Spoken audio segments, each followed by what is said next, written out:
আজকের ভিডিওয়ে আমরা শিখব কি করে বিদেশিদের মতো সঠিক এবং ফ্লুয়েন্ট প্রনাউন্সিয়েশন করবে। আমাদের ফার্স্ট ল্যাঙ্গুয়েজ কিন্তু ইংরেজি নয়, আমাদের প্রথম ভাষা ইংরেজি নয়। কিন্তু কাদের প্রথম ভাষা ইংরেজি? ধরো যে দেশগুলোতে ইংল্যান্ড, আমেরিকা, কানাডা, এদের প্রথম ভাষাটা ইংরেজি, এদেরকে আমরা বিদেশি বলি। বিদেশিদের মতো ইংরেজি শেখা মানে এদের মতো ইংরেজিটা ফ্লুয়েন্ট করতে বলাটাকেই আমি বোঝাই। তাই এদের মতো ইংরেজি ফ্লুয়েন্ট করতে গেলে তোমাদের প্রোনাউন্সিয়েশনের কিছু নিয়ম শিখতে হবে। ডমিনেন্ট বা প্রধান যে দুটো অ্যাকসেন্ট আমাদের পৃথিবীতে আছে ইংরেজি, সেই দুটো হচ্ছে একটা আমেরিকান অ্যাকসেন্ট, একটা ব্রিটিশ অ্যাকসেন্ট। ইংরেজি যখন প্রথম ইংল্যান্ডে শুরু হয় তখন থেকেই কিন্তু ব্রিটিশ অ্যাকসেন্ট রয়েছে। পরে আমেরিকা যখন গঠন হয়, আমেরিকায় সবাই গিয়ে যখন থাকতে শুরু করে, তখন আমেরিকান অ্যাকসেন্টটা গড়ে ওঠে। এইবার আমরা তাহলে কোন ভাষায় কথা বলবো? আমরা বেছে নেব আমাদের ইন্ডিয়ান অ্যাকসেন্ট। আমেরিকা আর ইংল্যান্ডে ভাষার কিভাবে পার্থক্য হয় প্রোনাউন্সিয়েশনের একটা ছোট্ট উদাহরণ দেখি চলো।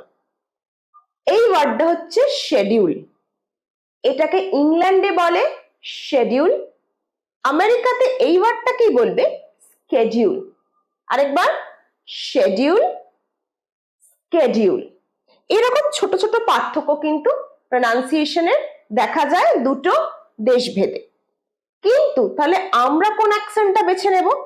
আমরা বেছে নেব আমাদের নিউট্রাল, যেটা ইন্ডিয়ান অ্যাকসেন্ট। দেখো, যদি তুমি কাজের সূত্রে, পড়াশোনার সূত্রে বাইরে গিয়ে থাকো, ধরো তুমি ইংল্যান্ডে আছো 10 বছর, তুমি কিন্তু এমনি ইন্ডিয়ান অ্যাকসেন্ট ভুলে আমেরিকান অ্যাকসেন্ট বা ইংল্যান্ডের অ্যাকসেন্টটাকে গ্রহণ করবে, যে দেশেই থাকো না কেন। কিন্তু এখন যারা আমরা একদম বিগিনার্স লেভেল, যারা আমরা শিখছি, তাদের প্রধান যে এম বা লক্ষ্য সেটা কি হবে বলতো? সেটা হবে সঠিক উচ্চারণটা শেখা। অ্যাকসেন্টটা কিন্তু বড় কথা নয়, তোমাকে সঠিক ইংরেজি বলতে হবে। সঠিক ইংরেজি বলার কিছু নিয়ম কানুন আছে। আচ্ছা, তার আগে বলে দিই যে আমাদের 100 ডেজ স্পোকেন ইংলিশ চ্যালেঞ্জ কিন্তু শুরু হচ্ছে নভেম্বরের ফার্স্ট উইক থেকে। এই সিরিজে থাকবে 100টা ক্লাস। যারা একদম বিগিনার্স আছো তাদের থেকে শুরু করে অ্যাডভান্সড লেভেল অবধি থাকবে 100টা ক্লাস। সব থেকে বড় কথা কি, এই 100টাই ক্লাস থাকবে একদম বিনামূল্যে, একদম ফ্রি ক্লাস। আর 100টা ক্লাস করার পর তোমরাও ইংরেজি গড়গড় করে বলতে পারবে এইটা আমার চ্যালেঞ্জ। নভেম্বরের ফার্স্ট থেকে জয়েন করতে যারা যারা ইন্টারেস্টেড রয়েছে তারা কমেন্ট বক্সে তাদের নামটা জানাও। আমরা কিন্তু প্রত্যেকটা নাম নোট করছি এবং আমরা কিন্তু দেখবো কারা কারা এই ভিডিওগুলো দেখছে। কারণ যারা 100 দিন টানা ভিডিও দেখবে তাদের জন্য রয়েছে এই ভিডিও সিরিজের শেষে চমক। আচ্ছা, এরপর আমরা জানবো হচ্ছে প্রোনাউন্সিয়েশনের রুলস গুলো। তোমরা কিভাবে ভুল প্রোনাউন্সিয়েশন যারা করছো সেখান থেকে সঠিক প্রোনাউন্সিয়েশন কিভাবে করবে সেই নিয়মগুলো জেনে নেবো। তার আগে চটপট করে একটা লাইক করে দাও, আমরা ভিডিওটা শুরু করি। প্রোনাউন্সিয়েশনের যে প্রথম রুল সেটা হচ্ছে বড় ওয়ার্ডস গুলোকে সিলেবেলে ভেঙে নাও। একটা উদাহরণ দেখি চলো। এই ওয়ার্ডটা আমরা কি উচ্চারণ করি? আমরা বলি প্রোনাউন্সিয়েশন। প্রোনাউন্সিয়েশন, এটার ভুল উচ্চারণ তোমরা করো প্রোনাউন্সিয়েশন। এটা কিন্তু একদম ভুল উচ্চারণ। এটা সঠিক উচ্চারণ কি? কিভাবে শুরু করবে? এটা হচ্ছে ওয়ার্ড, এটাকে আমরা সিলেবেলে ভাঙবো। Pronunciation, pronunciation, pronunciation. ভেঙে নাও, প্রোনাউন্সিয়েশন। আরেকটা দেখো, কম্পিটিশন। যদি না পারো, কম্পিটিশন, কম্পিটিশন, প্রোনাউন্সিয়েশন, কম্পিটিশন। তাহলে দেখছো বড় ওয়ার্ড গুলোকে যদি তুমি ছোট ছোট সিলেবেলে ভেঙে নাও তাহলে কিন্তু প্রোনাউন্সিয়েশন করাটা সহজ হচ্ছে। তাহলে আমাদের রুল নাম্বার 1, বড় শব্দকে ছোট ছোট করে ভেঙে নেবে।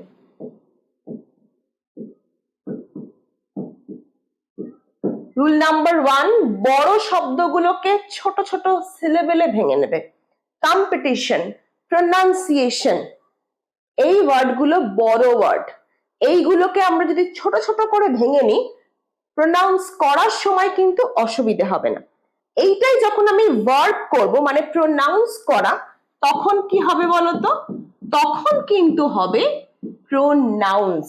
প্রোনাউন্স তখন নয়, এটার বাংলা প্রোনাউন্স। প্রোনাউন্স হচ্ছে ভার্ব, প্রোনাউন্সিয়েশন হচ্ছে নাউন। এটা প্রোনাউন্সিয়েশন, এটা প্রোনাউন্স। এইভাবে কিন্তু একটু খেয়াল রেখে তোমরা ছোট ছোট ভাবে ভাগ করে নেবে। ফোনেটিক্স নিয়ে কিন্তু আমাদের স্পেশাল ক্লাস থাকবে 100 ডেজ সিরিজে। আমরা প্রোনাউন্সিয়েশনের রুলস, ফোনেটিক্স এর রুলস কিন্তু সেখানে ডিটেলসে শিখবো। তাই 100 ডেজ ক্লাসে যারা যারা জয়েন করতে ইচ্ছুক, অবশ্যই কমেন্ট বক্সে কিন্তু তোমরা নাম জানাতে থাকো, নামগুলো আমরা কিন্তু নোট করছি। রুল নাম্বার 2 হচ্ছে ওয়ার্ড স্ট্রেস এবং ইন্টোনেশন সম্বন্ধে জানা। আমরা আগের উদাহরণে ফিরে আসি। প্রোনাউন্সিয়েশন, প্রোনাউন্সিয়েশন, এইখানে 1 2 3 4 5টা সিলেবল রয়েছে। 1 2 3 4 5, এই 5টা সিলেবলের মধ্যে কোনটাতে স্ট্রেস পড়বে, মানে জোর পড়বে, সেইটাও আমাদের জানতে হবে। এইখানে প্রোতে স্ট্রেসটা পড়ে, এই সিলেবলটাতে স্ট্রেস পড়বে। কিরকম হবে? Pronunciation, pronunciation. এরা যদি ধরো এইটাতে আমি স্ট্রেস ফেলি, তাহলে কি হবে? Pronunciation, pronunciation. তা তো নয়, তাহলে এইখানে স্ট্রেসটা হবে না, স্ট্রেস হবে এইটাতে, প্রোনাউন্সিয়েশন, প্রোনাউন্সিয়েশন। আরেকটা ওয়ার্ড দেখো, এইটা আমি তোমাদের বারবার করতে বলি, কমেন্ট। আমরা বলি কমেন্ট, কিন্তু নয়, কমেন্ট, কমেন্ট। কা নয়, ক, কমেন্ট। আরেকটা দেখো,